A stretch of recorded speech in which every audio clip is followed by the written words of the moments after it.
Rainbow? There we go. Thank you everyone for joining us today. It's so good to see everybody's lovely faces. And one of the things I want to make sure you guys have, everybody has the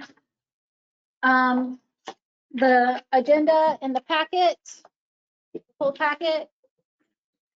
And then does everybody have, whoop, I got it here, Mary's tips? It looks like this, Mary's tips, or it's going to be Mary's tips, but this is what she's using. And then you should have a VPK monitoring tool and a school readiness monitoring tool. Does anybody not have those items that needs them? Everybody get a packet. Looks like everybody got a packet, so we're good. All right. Few things I want to draw your attention to that is in this packet.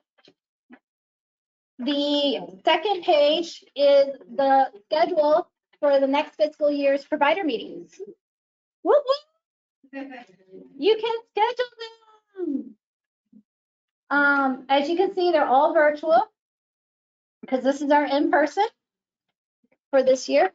And then next year, we're going to do the in-person in July. You guys get me, right? Okay, good, thank you. And then this will also be in the provider newsletter. All this stuff that you see in your packet is also going to be in the provider newsletter. So you'll be able to put it on your calendar straight from the newsletter as well. Okay. The next thing, subject to change as we try to hire more people. However, this is your directory for employees of the Early Learning Coalition of Marion County.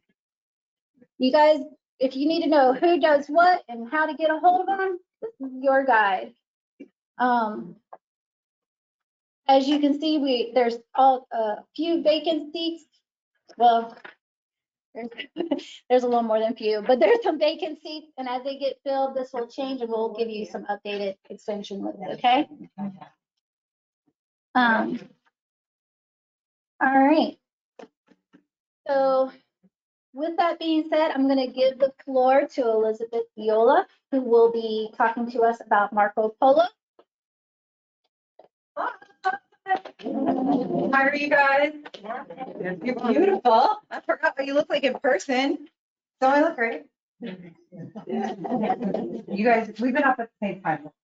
So, thank you for coming out tonight. I always love seeing you all in person. I want to talk to you about a couple of things. First, let me thank those of you that were able to make it to our Black and White Provider Appreciation Gala. We know Monday night is a weird night to have a gala, right? But we have gotten a lot of good feedback. Those of you that were able to attend, they said it was wonderful, I had a good time. And we are probably looking at a Friday for next year so that more people can come party with us because we are party animals in case you didn't know. So some of you walked in and got this envelope. I see some of you have it. Okay, if you don't have it, I'm still working on it. You might have it by the end of the night. If you are VPK only, you're not going to get yours until the fall class. Okay? So, how many of you have parents that hand a tablet or a phone or something to their kids as soon as they pick them up? Yep. Then you have to finish my sentence. First one's like me. So, we have partnered with Marco Polo, which is an educational app. Okay? We know that children are going to have access to electronics, right? They're going to have screen time. What do we feel like about screen time? What are our thoughts? Limited. How about for 2 and under? Please don't. Do they do it anyway? Yeah. Yeah, they do. So this is an app that's actually created for 3, 4, 5-year-olds. That's the main age range, okay? It's an app you can download Google Apps with Apple App Store. We have cards for free subscriptions for up to a year. Actually, they are year-long subscriptions. School readiness kids tonight. Your VPK kids.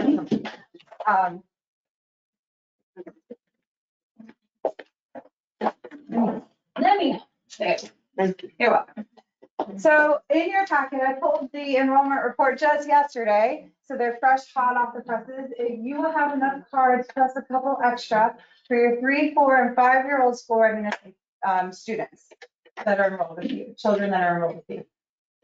What I'm asking, and I'm not gonna, this is not to give you more work, but I would like to know what the parents think of this. In my opinion, two evils. If my kid is going to play on the computer or play on his phone, my phone, any tablet, I would much rather it be something educational, research based than, let's say, my son's favorite, Roblox. Y'all know Roblox? You're giggling, yeah. It's like every child under the age of 15 knows Roblox. So this gives them a year-long subscription. It's a $79.99 value of free. So please share it with them. In here, in your pocket, I tried to give you the enrollments that you have that are 3, 4, 5 years old. If the parents agree to it, have them just sign off on the paper. When you're ready, it's a year-long subscription, so I'm not rushing anybody. Just upload it to BlueJean when you do your sign in and out sheet. Because what I'd like to do is contact the parents in the future that have tried it, and I'd like to get the feedback. This is not something we've ever done before. Any questions about Marco Polo? I'm a little hyped up here. I'm like shaking because I just drank like down a whole energy drink. And I chose to do that when we're recording. So hi, everybody. So if you have any questions about this, let me know. So most of you will have packets in the back. Again, if you're VPK only, or if you don't see your VPK kids, why do you think there's no VPK on it? Yeah, it's out for the summer. So let me know if you have any questions. If you end up accessing this with one of your own children, I would love your feedback too. Okay. So I'm not going to take up a whole lot of time, but I want to answer any questions that you might have about the open grants that we still have going on right now. Do you have any? Furniture, workforce innovation, the other 15. Okay. No. So the grants are still open. There is a YouTube on our website. The job deadline to submit anything is Friday, pretty much. So all the grants that are open, are those in the packet or not in the packet this time? They're not in the packet, but I can add them. So we can add these, but they are on our website. And if you have, we have sent them out in the past. So they probably, actually, I know for a fact they were with the last one that went out for last month's provider meeting. These are all the open grants that we have right now. So there is a lot of them. Pick and choose the ones that work for you. If you participated last time, because these are all, this is all round 2. So this is all, if you did this the last time and got paid out for it, you wouldn't be eligible for it again, but you might have teachers that are new to you. Or maybe you got denied the first time and you're like, I have everything this time. So go ahead and submit it.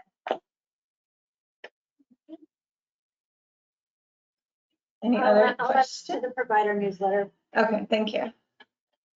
These are all closing out the end of this week because we're kicking off our new year. So these will all, we'll be saying goodnight to ARPA, knock on something, that's my maybe wood. And we can all live our normal lives again and whatever that looks like now.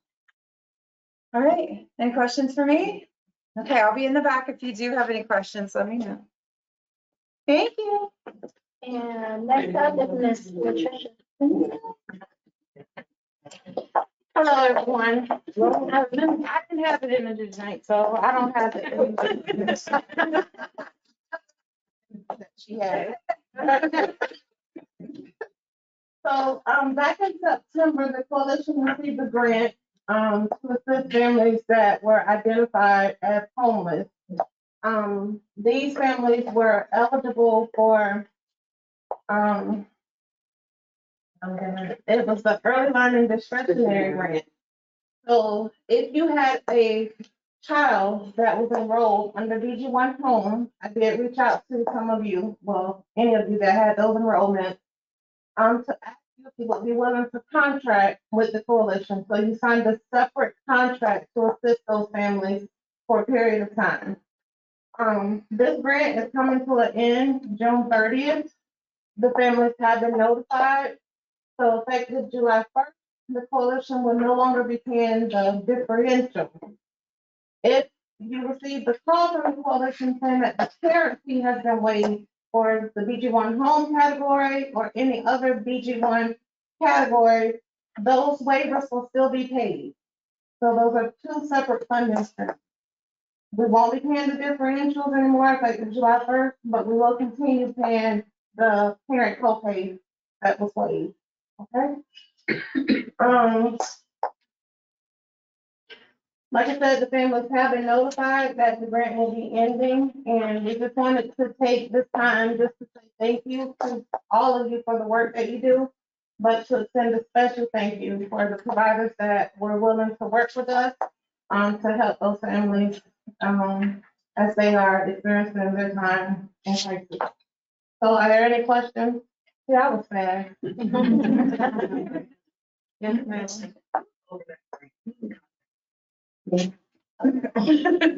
Extension 214.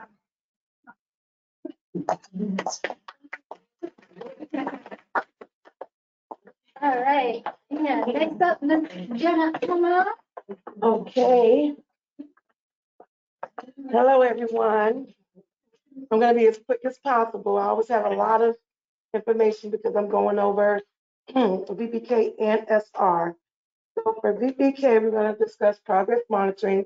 This never goes away, okay? It's going to stay forever and ever, okay? Our providers who are offering summer VPK, you must conduct PM1 and PM3. PM1 has ended. You have received emails from me with all your dates, okay? Once PM3 starts, I will do a follow-up with you. Again, just note that for PM3, starts like the last 10 instructional days, okay? So you cannot miss testing the students because you can't get that data back at all if they're not tested. Also, the STAR parent report. This is good for you guys to know, even if you're not offering summer VPK and you're going to offer VPK for the fall term.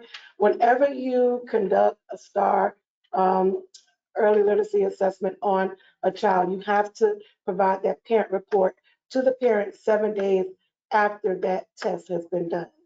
Not 7 days after the whole class has completed the test, but after that individual student has, okay? So that's an important reminder for you all. Now moving on to some fun stuff. VPK apps and VPK contract. You are very quiet. Moving on to some fun stuff. VPK apps and VPK contract. The due date, look at Miss Kristen, Kid City, USA, Second Street. All right. Okay, so the apps are due July 15th. We need you guys to pay very close attention when you are submitting your apps. In my handout, I always write my notes down so you guys can follow. I just gave you guys some reminders of what is required for your lead teacher, your directors, your subs, and your aides. Do not submit your app knowing that your lead teacher does not have their emergent literacy completed. It will be rejected. We will tell you that that teacher cannot be placed in that classroom.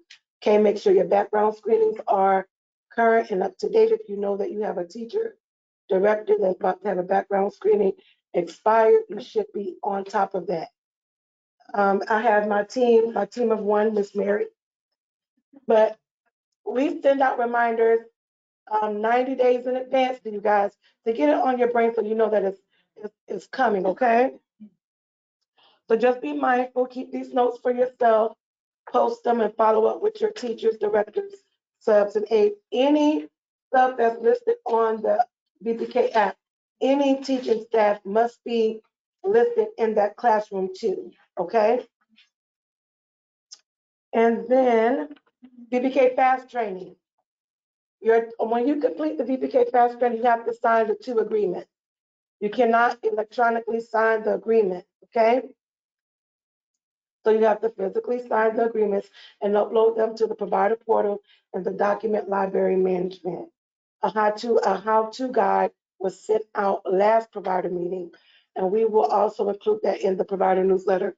Again, for you guys, if you need a refresher on how to take that course, where to find the agreements, and how to upload it to the portal, okay? Any questions? I'm glad you're so quiet because you guys know everything to do. All right, school readiness update. Contract reminders. Everyone here has signed their contract. So thank you guys. I just want to give you guys some reminders. A lot of things that I experienced when working on your contract, after new rates came out, you tried to update your rates in the contract. So that you cannot do that. If you want to update your rates, you have to notify the provider relations team, that's me and Mary.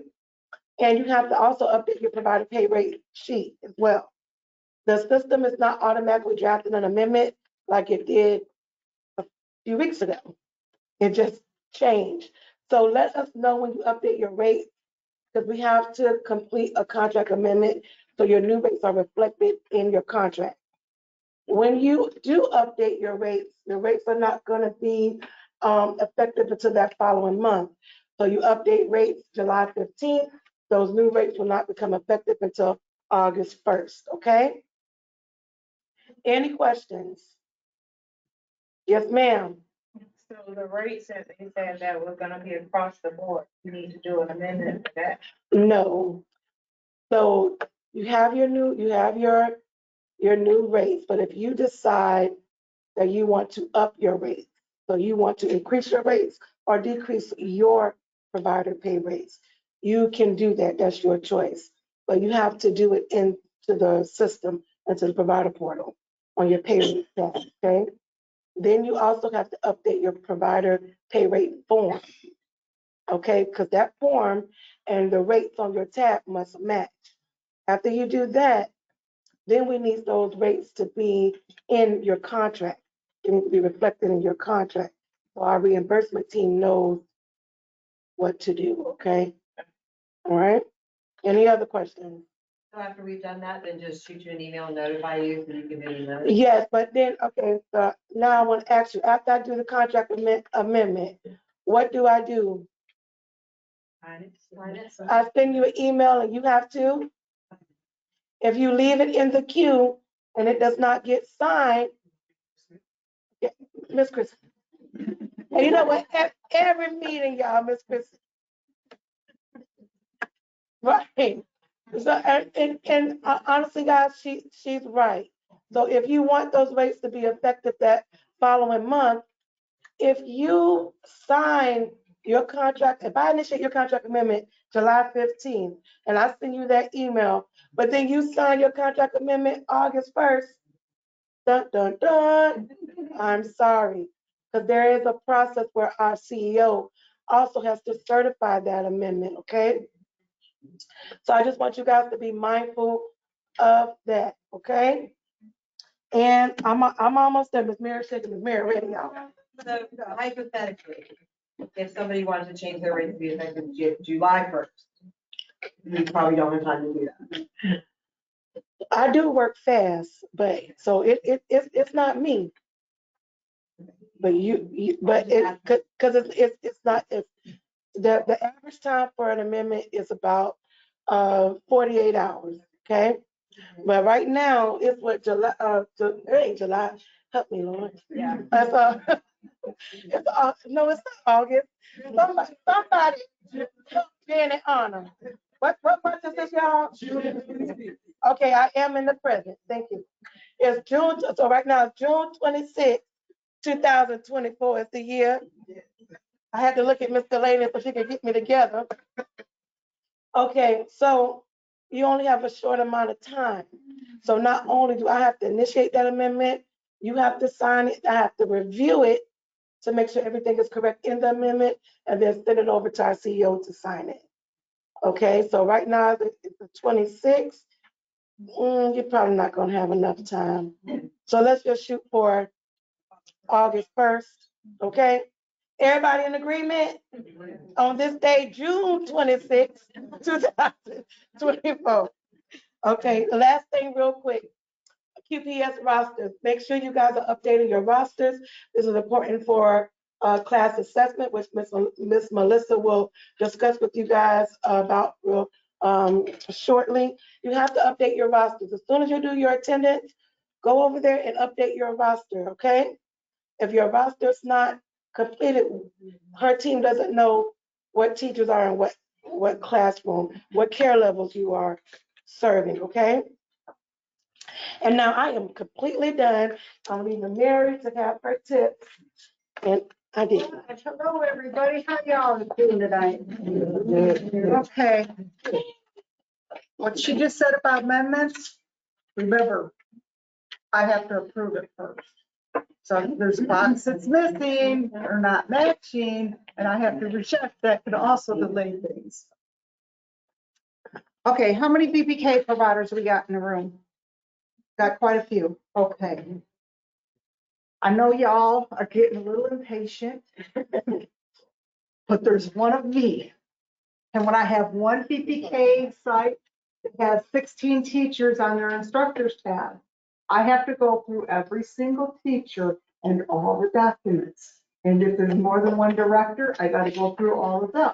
Then I go over to the next person who's got two, and it's like bing, bang, boom, I'm done. So this is why it's taking so long to get your apps done. But my quick tip, fast and easy, very, very important going into the new year. Please be on the watch for your constant contact emails. You can recognize them at the top. You can recognize them at the bottom. And at the very, very bottom of them is the big constant contact logo. Sometimes these will hit your spam folders. Please, please, please avoid the unsubscribe button. If No, you- no, no, no. If you unsubscribe yourself, we cannot subscribe you. And then you may miss a month or two of important information about grants, special handouts, or special important information that needs to get to you about hurricane closures, anything. It all comes through constant contact. So please be on the lookout for those constant contacts. And that's it. Man, I'm done. Thank you. Any questions? All right, next up, Melissa, isn't it? Good night, everybody. For all of you that just saw me in the orientations in the video, I'm Miss Melissa Martinet. I'm your quality assessment manager. I'm the one who sent you those emails of QPS new registration and your 2 weeks windows. And I even go to your centers to do your observations. So far, I want to congratulate everybody. We completed all the 23-24 fiscal year observations. And so far, we have nobody falling below the threshold and nobody with a QIP. So be proud of your facilities, be proud of your teachers, your staff, because that means that they're doing what is needed. I already start sending, some of you receive already emails of your QPS needs registration. Why? We just finished this fiscal year. I need to start over again. So I'm already, getting to get observations now in July for some of the new providers and some of the ones that were done earlier last year. So keep in mind, I give you a handout. It's like a little cheat sheet of how to complete the registration for those providers that it will be their first time doing the registration. So you can follow that and it will help you to complete your registration. Please, please, please, and this is something that I'm gonna be saying like, I don't know for how long. When I send you your 2 weeks window, you have, for BPK providers and for ESSA providers, you have 3 days blackouts that you can choose. Those 3 days needs to be selected before your window begins. For example, your window is gonna start next Monday, you have until that Friday to give me your blackout dates. Why? If I don't have your blackout dates, I will start scheduling already because it's so many of you.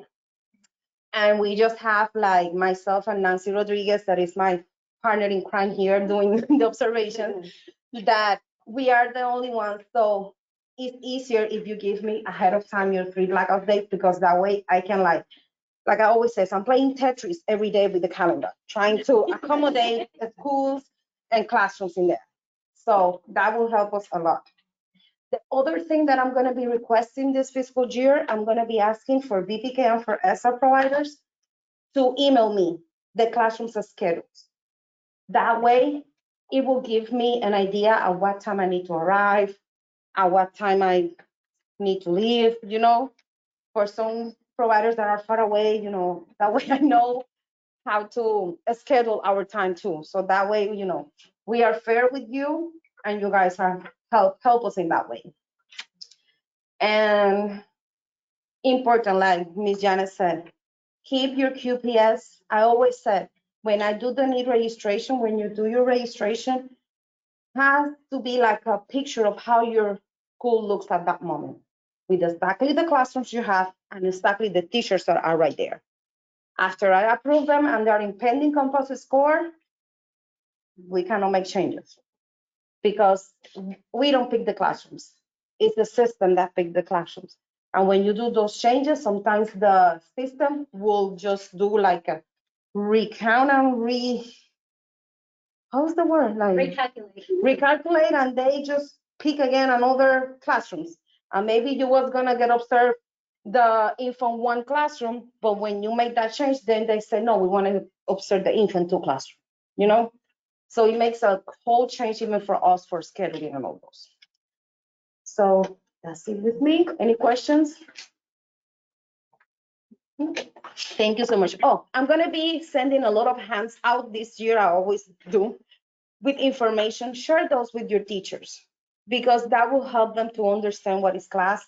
That will help them to have, there's some that are like little samplers of like analysis questions and things like that, that will help them a lot when it's time for the observations, and explain them why we are there. Okay, thank you so much. All right, Ms. Delania with Science Corner. Good afternoon, everyone. All right, I am Delania Price with the Compliance Department. My partner in crime is not with me tonight. Ms. Ricaldine Nicholas, she's also with the Compliance Department, as well as Ms. Michaela Powell. She's our Program Compliance Director. The purpose of my presentation today is to make sure that you're familiar with the monitoring that we conduct every fiscal year. You have been provided with a copy of the school readiness and VPK monitoring tools. This is given to you so you know exactly what we're looking for when we come out to conduct your monitoring. Both the school readiness and VPK monitors are unannounced, but they do occur within your program hours. Take a look at your leisure at those monitoring tools. If you ever have any questions, the VPK monitoring tools, they coincide with your contract. So you can kind of refer back to your contract as well with the monitoring tools. Before we come out to conduct the monitor, you do receive a notification letter as part of a desk review that we conduct, requesting that you submit certain documentation to us within 14 days via the Blue Jeans portal. And that kind of helps us so we don't have to spend as much time out on site, because we know you guys are busy and don't want to kind of hold you up when we come out to monitor. With the school readiness monitoring, if you are considered a high-risk provider, you will be having multiple monitors occur during the fiscal year. So you will have more than one. For the high risk, for you to be considered high risk, some of the factors is if you receive a class 1 violation through DCF, you're automatically considered a high risk provider. If you have more than 25 violations within the last 2 years with DCF, you're going to be considered a high risk provider. As well as if you have any suspected fraud concerns, you could be considered a high risk provider. And also, if you have 8 or more findings on your school readiness monitoring report, you will also be considered high risk. Okay, so just keep that in mind. I wanted to kind of briefly go over some of the non-compliance issues that we observe more frequently when we come out to monitor, and kind of assist you with possibly just kind of paying a little bit more close attention in these areas. One has to do with the health and safety. Make sure you're following your school readiness and DCF health and safety standards, specifically with ratios, capacity, supervision. If we come out and we monitor you and you're out of compliance in those areas, you automatically have to contact DCF and report that to them, and they will in turn follow up with you concerning those issues, okay? Please make sure your lesson plans and your schedules are posted and that you're also following them when we come out to monitor as well. Make sure your room capacity is posted as well in the classroom. Is another thing that we see that we have issues within that area. Any questions so far? No, all right, so we're gonna move on. Another area is with the daily sign in and out sheets and the attendance roster. Please make sure you're checking your sign in and out sheets frequently to make sure that parents are signing their children in and out on days that they're in attendance. Make sure the parents are signing their signatures as they appear on the photo ID, or if not, make sure that they're using their full first and last name and also the first initial of their first name and full last name. We can accept that. Make sure the information, the times are accurate. Make sure parents are not rounding the time. Sometimes they may come in and drop off at 7:05, but they'll put 7 o'clock. One thing that's a red flag when we come out to monitor the sign in and out sheets is if we see the time in and the time out is the same. Normally that doesn't occur every day that the child is signed in and signed out at the same time. So please make sure that the times are being documented accurately. And then also we can make out the times and signatures, that the information is legible. Make sure your sign in and out sheets match your attendance roster. So before you submit your attendance roster for reimbursement, double check the sign in and out sheet to make sure that they match. Okay? Any questions so far? All right, now we're gonna keep on moving. Okay, the next part is reporting absences. If you have a child that is absent for 5 consecutive days or has 10 unexplained absences during the calendar month and you have no contact from that parent, please make sure you notify the ELC, and it says by close of the 5th business day. That way we can reach out to that family to see if care is still needed for that family. If not, you can be out of compliance in that area as well. For at-risk children, if they have 1 unexcused or 7 consecutive days of excused absences, you are to notify DCF and also the ELC prior to the close of business on the day of the absence. And please make sure that you're maintaining your documentation of your notification to DCF and also to the ELC. And that's also with the parent communication. If you do have communication with the parent, make sure you document that communication and also maintain those records. Because when we see that a child is absent for 5 consecutive days or has 10 unexplained absence, we're going to request that information to be submitted, okay, to make sure you're in compliance. The other section is the maintenance, maintain records for 5 years. Make sure you're maintaining your records, your sign in and out sheets, your attendance rosters, your proof of parent co-payments. It says for a period of 5 years or more if there's ever an audit. We do request that information as a part of your desk review for that part. If you are maintaining your records electronically, make sure that you have a way to back up those records so it'll prevent you from losing that information. Next, or last actually, is the unusual incident reporting. Make sure that you're notifying the ELC of any unusual incident by no later than close of business on the next day of the unusual incident. And then also you have to submit written report to us within 3 business days from the date of the incident. If you're a licensed provider, a copy of the incident report submitted from DCF to the coalition will constitute compliance. If you have a visit from DCF and it's not a normal routine, a renewal inspection or a re-inspection, please make sure you notify us of that, okay? Like I said, DCF will come out to you if we report. If a parent reports, they'll also come out, so just make sure that you're notifying us of those visits. Ms. Michaela Powell, our program compliance director, is the person that you would notify of those unusual incidents. Her extension number, which is in the handout, is extension 259, and she also can be reached via email at mpowell@elc-marion.org. Okay, any questions? No? All right. All right. So now we come to professional development. And I'm gonna let Melissa take the wheel. Melissa, when we're done, the let you just click on the PDF right here. All right, so Melissa, I don't know if anybody's visited our website and gone to the calendar. Next one over. Yep, calendar. There you go. And scroll down, but we've got a lot of professional development. All this orange is professional development. And when you click on it, go ahead and click on any one of these, Melissa. You can see the details of the professional development here, showing you what it entails, what age group, what you have an opportunity to learn. And then if you keep scrolling down, you'll see where you can add it to your calendar. And then scroll down just a little bit more, registration. Okay, now this is our professional development page. And then, Melissa, are you able to, let me put it. Yeah, there we go. Awesome. So if you scroll down, one of the things that, the reason why I can only put the registration open 1 month at a time, the month prior, is because the way this system works, you have to scroll down to find the one that you're looking for. Now, the first one we have here is, if you look in your packet, you're gonna see, oh, thank you. You're gonna see, there's a flyer here with Ruby Phillips. Anybody remember Ruby Phillips? See her picture? She will be here on Saturday doing a STEAM training, science, technology, engineering, art, and math with Elizabeth Fields. You may recall Elizabeth Fields from a lot of VPK trainings. They'll be working together, and that'll be this Saturday. We still have a few spots open if you guys want to register.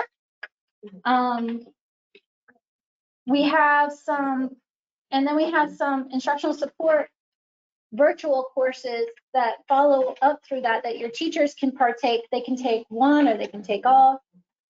Each one has its own reflection where they come back after doing the course and implementing it in the classroom to talk about it. And then there's a raffle for a curriculum kit. So, and there's going to be four curriculum kits for a training that they get an opportunity to win. Directors, if you go back to the PDF. Yep. There you go. And you're going to want to hit the arrow button. Yeah, there we go. Okay. You see that? Yeah, that works too. That works too. All right, so you guys see this in your packet? For those of you who are interested in learning the skills to be a class observer for pre-K, we have for directors and directors assistants an observer class available. And it is in person, it is 2 days. When you finish this course, you have the option to be certified as a class observer. You have to go through the testing process. However, the recertification will be up to you to do on your own. This costs $300, but it's free to you. If you do choose to register, there is an option for our subcontractors because we're trying to hire some more observers because, as Melissa said, it's just her and Nancy, so we're trying to get some more people. Subcontractors will have to pay the $300 fee. Congratulations, directors and director assistants, you don't have to. So don't press that button, okay? All right. The other director training that we have, something that I've been hearing several, hit the arrow, there you go, keep going. And the Marion director.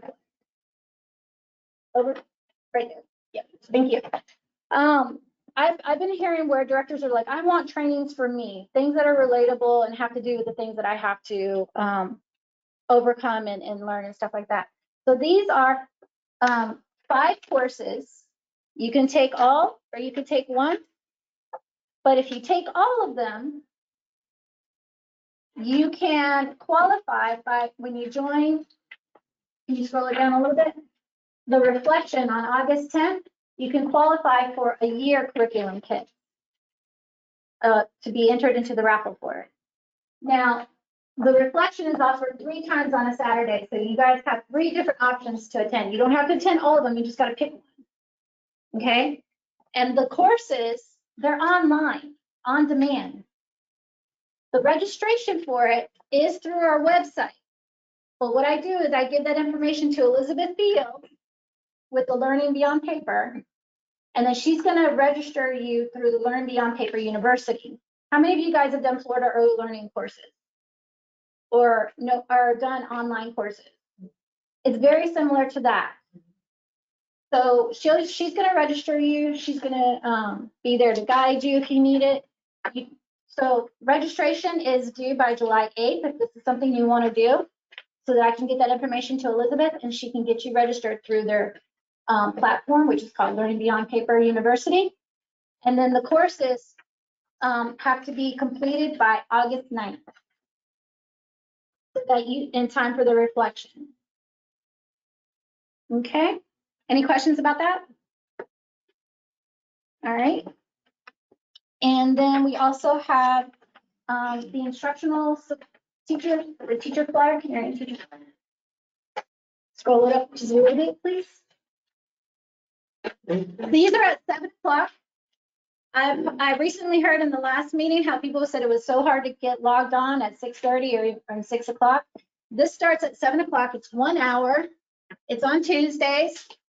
And the reflection, so you have the course itself, which is intentional environments, and then you have the reflection on July 9th, which is the following Tuesday.